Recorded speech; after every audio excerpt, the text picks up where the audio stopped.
everyone, this is the Gaming Night, and today we're going to be reviewing Dragon Ball Xenoverse on the PC. And instead of doing all this opening stuff, we're going to jump straight into review, so let's get to that. Dragon Ball Xenoverse art-wise is the most loyal adaptation to the series it is based on. Using a form of cell shading, it mimics the original style of the anime, with the character designs being spot on, making you feel like you're really in the series in general. The music used in the game is recognisable from those who played the previous games and those who watched the series. This brings back a nostalgic feel to a long-time fans of the series. With some tracks taken from previous title, it achieves something that I find some modern games are lacking: a relationship to the game that came before them. And that is important. It almost feels like a service to those who have stuck with the Dragon Ball game. The controls of the game are very simple. It uses the idea, easy to learn, hard to master. A good way for players to learn the game. The fact you learn the controls after the first mission though is kinda off-putting and makes the player question, what's the point in doing it now?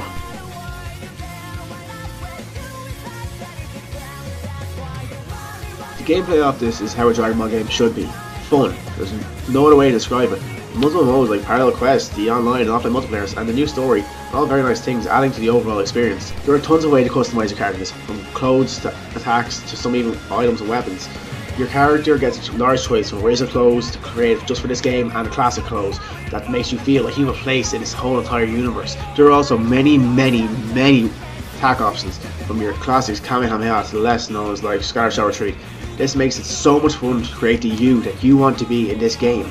And with all the DLCs using dozens and dozens of new attacks and clothes, it makes it just so much more easy and fun to create that person you want to be. The character creation, which is probably the largest aspect of this game, is probably one of the most limited as well. Hopefully this is fixed in later games, but at the moment it's not great. You have 5 races to choose from: the Frieza clan, the Saiyans, the humans, the Majins and the Mechis, each having their own fighting abilities and certain perks to justify their race.